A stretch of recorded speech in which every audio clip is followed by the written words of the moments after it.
मीरपुर नाम के शहर में तेजस अपनी पत्नी नीरू के साथ रहता था। पति पत्नी दोनों ही नौकरी करते थे। एक दिन तेजस गांव अपनी माँ के पास फोन करता है। हेलो, प्रणाम माँ। जीते रहो माँ, तुम दादी बनने वाली हो हैं? अरे वाह, ठीक है बेटा, मैं कल ही आती हूँ। जब माँ जी शहर पहुंची तो बेटे बहू ने बहुत अच्छे से स्वागत किया। लीजिए माँ जी, चाय। अरे गर्मा गर्म पकोड़े ले आओ माँ के लिए। नीरू रसोई में गई और 2 मिनट में ही पकोड़े ले आई। जी ये लीजिए। बहू जादू से बनाए हैं क्या? अभी तो रसोई में गई थी। यम्मी।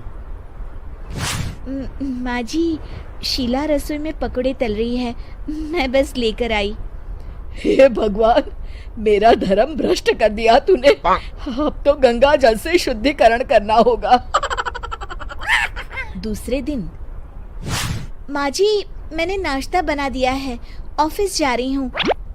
पर अभी तो घर का सारा काम पड़ा है। शीला आती ही होगी, झाड़ू पोछा बर्तन कपड़े वो सब कर लेगी।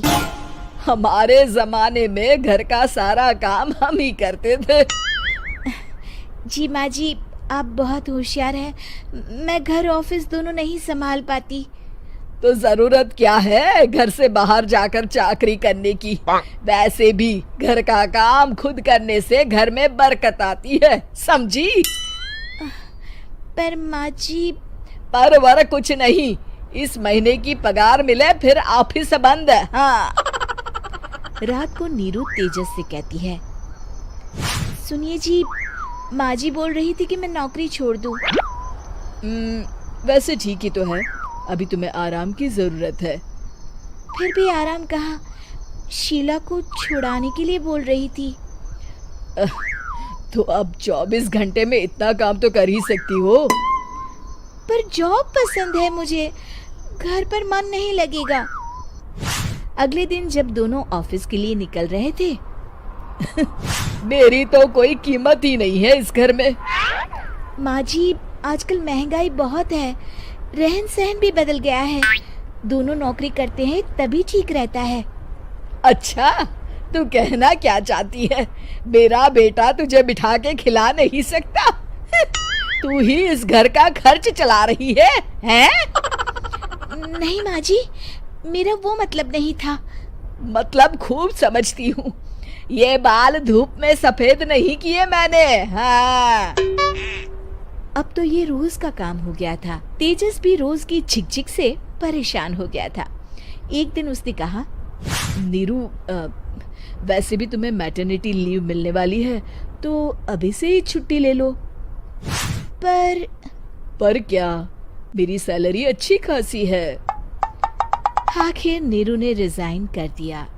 जब बच्चा हुआ तो घर में सब बहुत खुश हुए। कुछ दिनों बाद तेजस फाइल देख रहा था। क्या हुआ तेजस, कुछ परेशान लग रहे हो?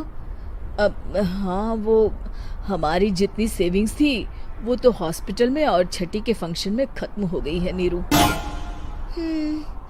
और अभी वैसे मंदी चल रही है तो मैं बोल रही थी कल मुन्ना को हेपेटाइटिस का टीका लगवाना है। नीरू, क्या पोस्टपोन नहीं कर सकते? नहीं जी, बिल्कुल नहीं।